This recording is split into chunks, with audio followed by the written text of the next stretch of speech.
Hello friends, welcome back to my channel Study Media. आज मैं आपके लिए लेकर आई हूँ कक्षा 4 झिलमिल पाठ्य पुस्तक का पाठ 3 छोटी बातें बड़े काम की। पिछली वीडियो में मैंने आपको पाठ 2 टपका पाठ का सार, प्रश्न अभ्यास और सरलार्थ इसके करवाए थे। इस वीडियो में हम इस पाठ को पढ़ेंगे, इसके प्रश्न अभ्यास करेंगे और बहुविकल्पीय प्रश्नोत्तर करेंगे। अगर आप मेरे चैनल पर नए हैं और अभी तक आपने मेरे चैनल को सब्सक्राइब नहीं किया है तो प्लीज़ मेरे चैनल को सब्सक्राइब कर लें और बेल आइकन को ज़रूर दबाएं। मैंने अपने चैनल की प्लेलिस्ट में सब्जेक्ट वाइज लिस्ट डाली हुई है। आप जिस भी सब्जेक्ट के लेसन को देखना चाहते हैं मेरे चैनल की प्लेलिस्ट में जाकर उसे देख सकते हैं। तो चलिए पाठ की शुरुआत करते हैं। छोटी बातें बड़े काम की। यह करो, यह मत करो। मम्मी पापा के मुंह से यह वाक्य आप कई बार सुनते होंगे। यह सुनकर आपको कभी कभी बुरा भी लगता होगा, किंतु दैनिक जीवन की छोटी छोटी बातें कई बार बहुत महत्वपूर्ण होती हैं, जिनका पालन करना समाज व राष्ट्र के लिए अनिवार्य है। इसलिए ये छोटी छोटी बातें बहुत काम की होती हैं। तुम अपनी कक्षा में बैठे हो, अध्यापक महोदय के आने पर तुम उठकर खड़े हो जाते हो और हाथ जोड़कर उनका अभिवादन करते हो। इस प्रकार तुम शिष्टाचार का पालन करते हो। तरुण बस में बैठकर यात्रा कर रहा है। एक वृद्ध उसी बस में चढ़ा। बस में बैठने का कोई स्थान खाली ना देखकर वृद्ध एक और खड़ा हो गया। यहाँ पर देखिए चित्र, एक वृद्ध आदमी है और बच्चे बैठे हुए हैं। यह देखकर तरुण ने अपना स्थान उस वृद्ध के लिए छोड़ दिया। निश्चय ही तरुण ने अच्छे नागरिक का कर्तव्य निभाया। इस प्रकार के व्यवहार अथवा आचरण को शिष्टाचार कहते हैं। राष्ट्र और समाज को आपसे ऐसे ही अच्छे आचरण की अपेक्षा है। बिजली का दुरुपयोग करना या बिजली की चोरी करना सही आचरण नहीं है। आपकी थोड़ी सी लापरवाही आपके बिजली के बिल को तो बढ़ाती ही है, साथ ही प्रदेश में बिजली का संकट भी पैदा करती है। क्या आपने कभी सोचा है कि यदि 100 घरों में एक एक बल्ब भी व्यर्थ जलता रहे तो 100 बल्बों की बिजली लापरवाही के कारण बेकार चली जाती है। जब कमरे में कोई न बैठा हो तो पंखे और बत्तियां बंद कर दी जानी चाहिए। यहाँ पर देखिए कोई भी नहीं बैठा है कमरे में, फिर भी इन्होंने बल्ब जला रखा है और पंखा चल रहा है। इस तरह से बिजली का दुरुपयोग होता है।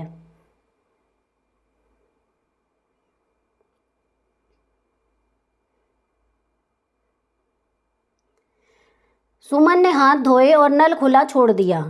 रमेश ने बर्तन साफ करके रसोई का नल खुला छोड़ दिया। पानी बह रहा है, किसी को नल बंद करने की चिंता ही नहीं है। इसे अच्छे आचरण नहीं कहा जा सकता।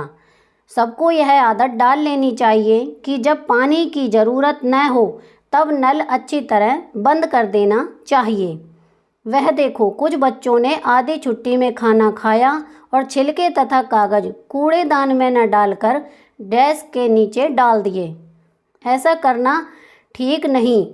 कूड़ेदान का प्रयोग करने में अधिक समय नहीं लगता है। आवश्यकता न होने पर बत्तियां और नल बंद करना, कूड़े को सही स्थान पर डालना आदि ऐसी आदतें हैं जिन पर ध्यान देने से आप अपने साथ साथ समाज का भी भला करते हैं।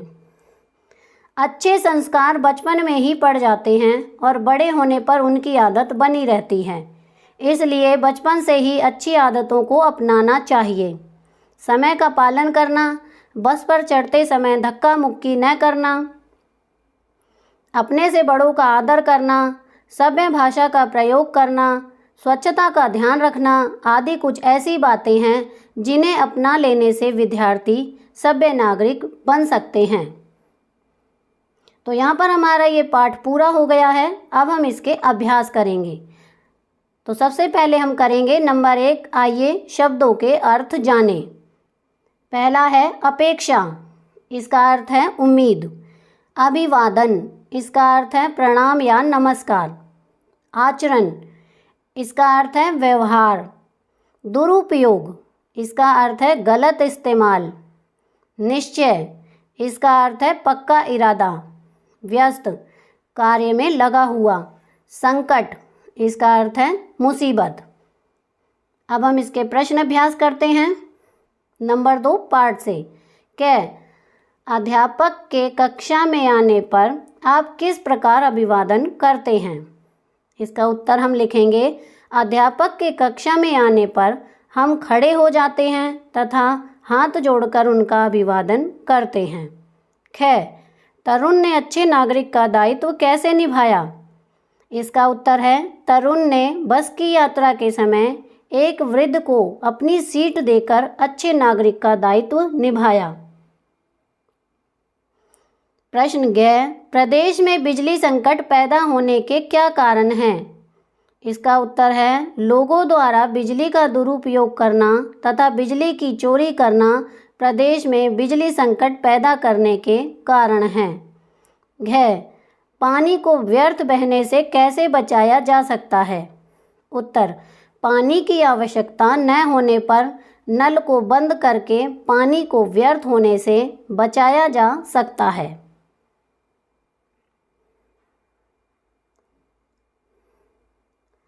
अण, अच्छे नागरिक बनने के लिए कौन सी आदत को अपनाना चाहिए?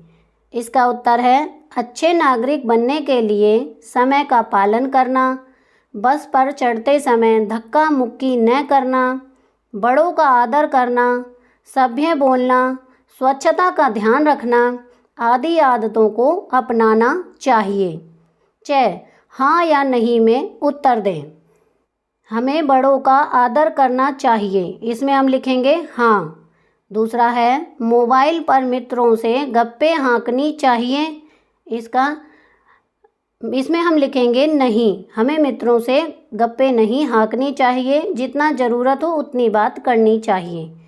नंबर 3, हाथ धोकर खाना खाना चाहिए। हाँ, ये सही है, जब भी हम खाना खाएं तो हाथ धोकर ही खाएं।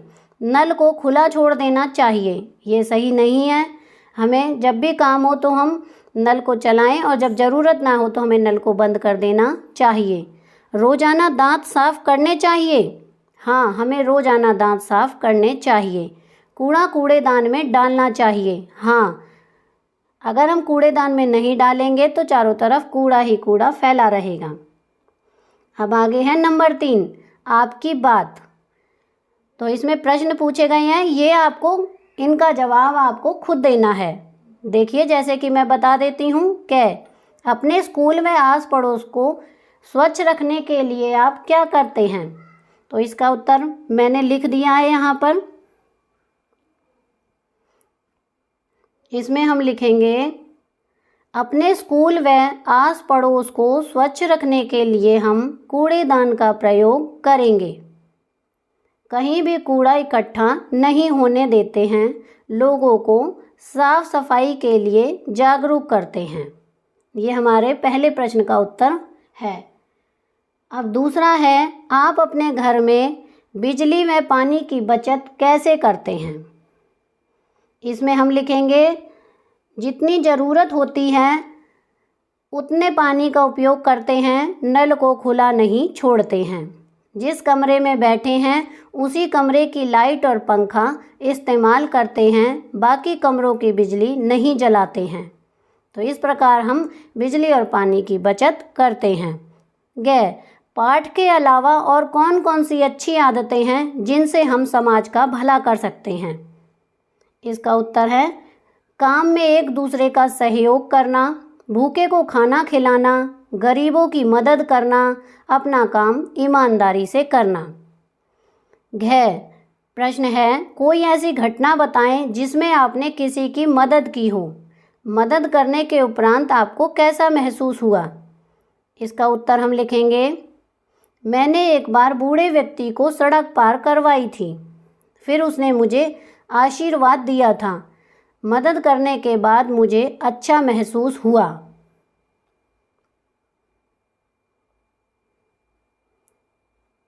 आगे है, मोबाइल के सदुपयोग व दुरुपयोग पर चर्चा करें। उत्तर, सदुपयोग के बारे में पहले हम जानेंगे। हम किसी भी समय बात कर सकते हैं मोबाइल से, किसी भी प्रकार की जानकारी प्राप्त कर सकते हैं। लेकिन मोबाइल का दुरुपयोग भी है। इसके प्रयोग से आँख व कानों पर प्रभाव पड़ता है और जब हम इसे देखने में लग जाते हैं तो हमारा समय भी अधिक खराब होता है। अगला प्रश्न है चय। आपके घर में किस प्रकार का बल्ब प्रयोग किया जाता है, यह भी पता करें। किस बल्ब के प्रयोग से बिजली की बचत की जा सकती है? उत्तर, CFL बल्ब प्रयोग करते हैं हम और LED बल्ब से बिजली की बचत की जा सकती है। आगे है नंबर 4, भाषा की बात। इसमें है शिष्ट। अशिष्ट भाषा का प्रयोग नहीं करना चाहिए। ऊपर दिए गए वाक्यों में शिष्ट और अशिष्ट एक दूसरे का उल्टा अर्थ देते हैं। इसी प्रकार नीचे दिए गए शब्दों के उल्टे अर्थ वाले शब्द लिखें। तो देखिए, जैसे स्वच्छ लिखा है, इसका विलोम होगा अस्वच्छ यानी उल्टा।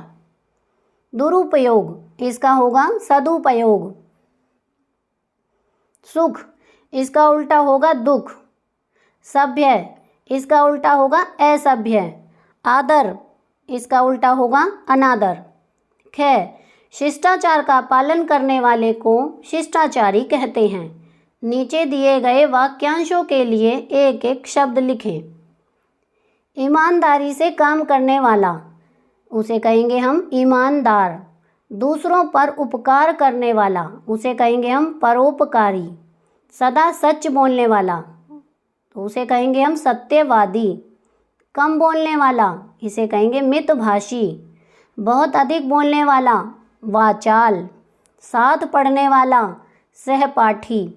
साथ काम करने वाला, इसका लिखेंगे सहकर्मी। पाठ में नागरिक शब्द का प्रयोग हुआ है, जो नगर के साथ इक लगने से बना है। आप भी इक लगाकर नए शब्द बनाएं। नगर जमा इक, ये बनेगा नागरिक। वर्ष जमा इक, ये बनेगा वार्षिक। समाज जमा इक, ये बनेगा सामाजिक। दिन जमा इक, ये बनेगा दैनिक। व्यवहार जमा इक, ये बनेगा व्यवहारिक। इतिहास जमा इक, ये बनेगा ऐतिहासिक। विज्ञान जमा इक, ये बनेगा वैज्ञानिक। आगे है नंबर 5, पढ़ें, समझें और लिखें। मेरा प्रयोग होता है। अब यहाँ पर फ़ोन दिया गया है और कंप्यूटर दिया गया है। संदेश भेजने के लिए मोबाइल का प्रयोग किया जाता है। समय व तिथि देखने के लिए मोबाइल का प्रयोग किया जाता है। गणना करने के लिए मोबाइल और कंप्यूटर दोनों का प्रयोग किया जाता है। छोटे गोले के अंदर एक शब्द दिया गया है विद्यालय। अन्य बॉक्स में उससे संबंधित चीज़ों के नाम लिखें। जैसे कि उदाहरण दिया गया है विद्यालय, तो विद्यालय में देखिए इसके चारों तरफ लिखा है अध्यापक, विद्यार्थी, मेज, कुर्सी, चौक। विद्यालय में ये सभी चीज़ें और अध्यापक, विद्यार्थी मिलते हैं। अब आगे है, नीचे दिया गया है अस्पताल। तो अस्पताल में हमें कौन कौन मिलेगा? तो इसमें यहाँ पर मैंने लिखा है मरीज, डॉक्टर, बेड, दवाई, थर्मामीटर आदि। अगले गोले में दिया गया है रेलवे स्टेशन।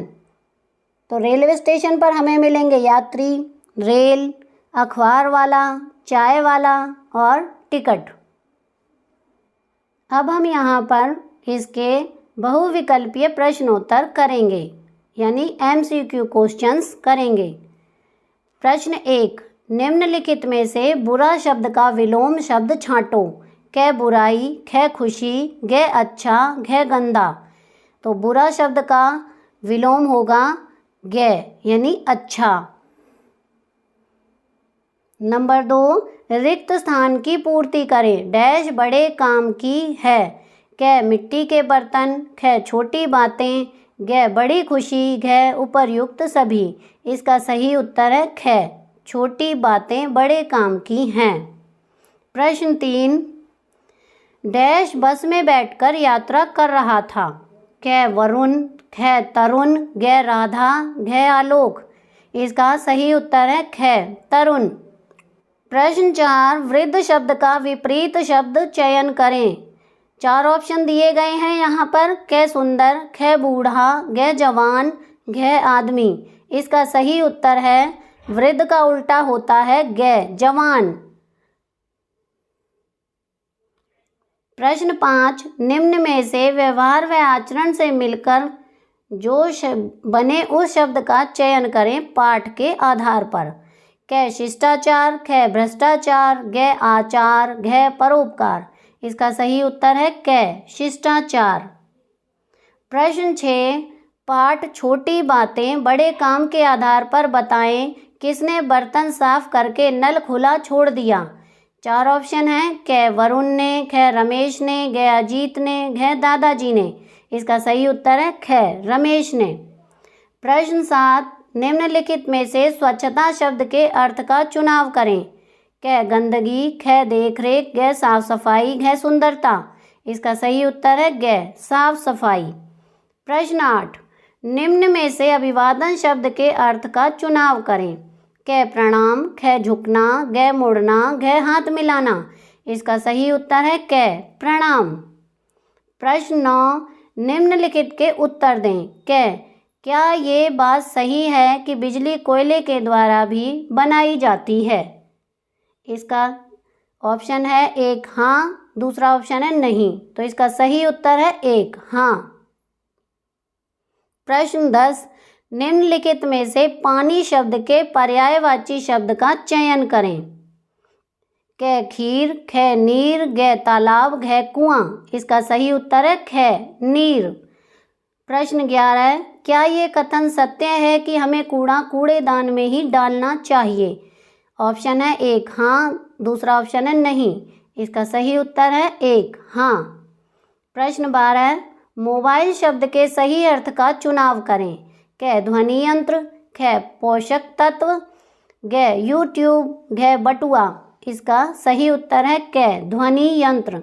प्रश्न 13, दूसरों पर उपकार करने वाला क्या कहलाता है। क धर्माधिकारी, ख जनता सेवक, ग परोपकारी, घ आज्ञाकारी। इसका सही उत्तर है ग परोपकारी। प्रश्न 14, अगर हम दिन शब्द में इक प्रत्यय जोड़ दें तो हमें कौन सा नया शब्द प्राप्त होगा। क वार्षिक, ख दैनिक, ग एकमात्र, घ रोजाना। इसका सही उत्तर है ख दैनिक। प्रश्न 15, सदा सच बोलने वाला कहलाता है। क आशावादी, ख सत्यवादी, ग ईमानदार, घ सहपाठी। इसका सही उत्तर है ख सत्यवादी। प्रश्न 16, समाज व इक से बनने वाले शब्द का चुनाव करें। क समाजवादी, ख सामाजिक, ग समानता, घ समाज। इसका सही उत्तर है ख सामाजिक।